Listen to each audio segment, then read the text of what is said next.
हरे कृष्णा। श्रीमद् भगवद गीता यथारूप अध्याय 1 श्लोक संख्या 40। अधर्म आभिभवात् कृष्ण प्रदुषन्ति कुल स्त्रिया स्त्रीषु दुष्टाषु वार्ष्णेया जायते वर्ण शंकरा।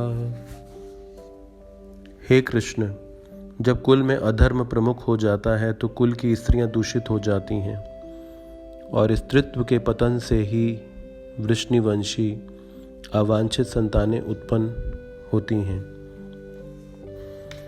तो इस श्लोक में अर्जुन पिछले श्लोक की श्रृंखला से संबंधित चर्चा को आगे लाते हुए कह रहे हैं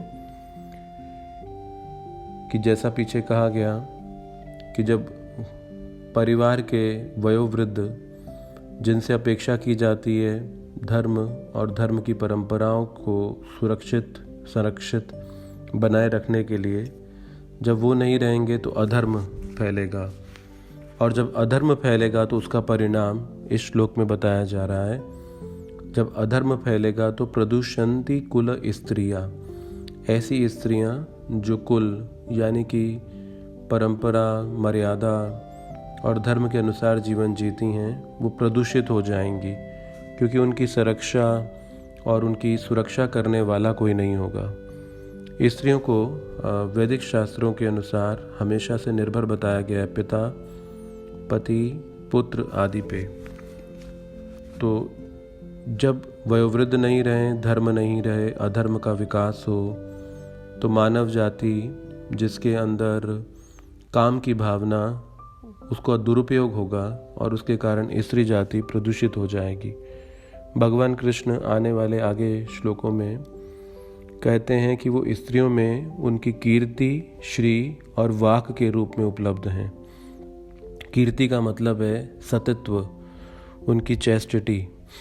तो भगवान कृष्ण सतित्व के रूप में एक स्त्री में हैं और श्री का मतलब है सौंदर्य, भाग्य और ऐश्वर्य।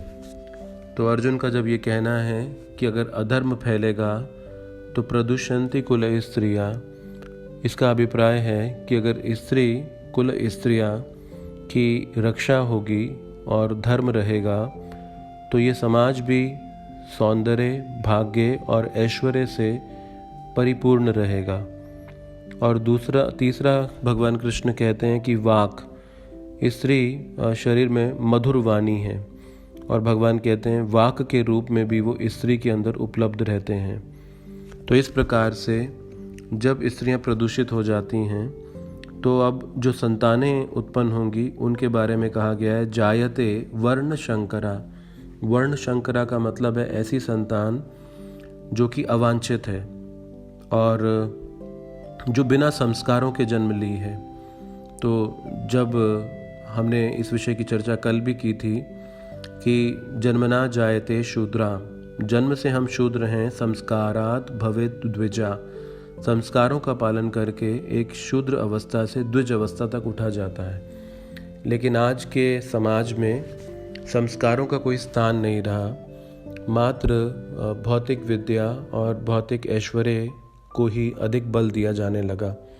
इसीलिए आज आप देखेंगे कि जो आज की युवा पीढ़ी या जो वर्तमान जो जनरेशन आ रही है अब नई, इनको धार्मिक, आध्यात्मिक और जीवन के मूल्यों से लेना देना कुछ नहीं है।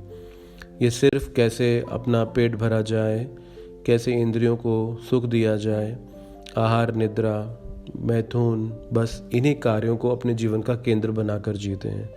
तो ये वर्ण शंकर संतानों का परिणाम है जो गैर जिम्मेदार हैं, जो कोई जिम्मेदारी नहीं लेना चाहते, ना समाज के प्रति, ना अपने प्रति, ना परिवार के प्रति, ना किसी दूसरे के प्रति, और वो गैर जिम्मेदारी का ही जीवन जीना चाहते हैं।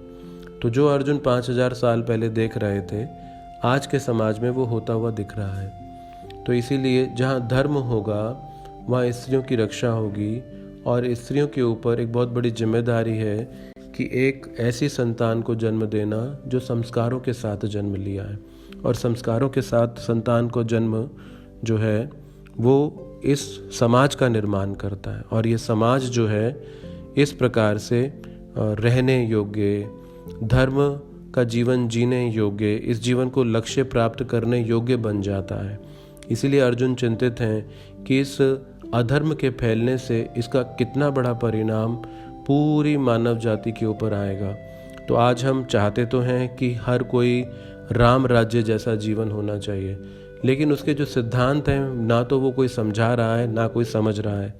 तो राम राज्य के लिए कम से कम ऐसी जनसंख्या चाहिए जो संस्कारों के साथ जन्म लेकर आई है, यानी पुण्य आत्माएं जो कि अपने लिए, अपने परिवार के लिए, इस समाज के लिए, अपने जीवन के लक्ष्य के लिए और फिर परम लक्ष्य परम भगवान के लिए जीवन में कुछ करना चाहते हैं। तो ऐसी जनसंख्या पुण्यों से ही प्राप्त की जा सकती है।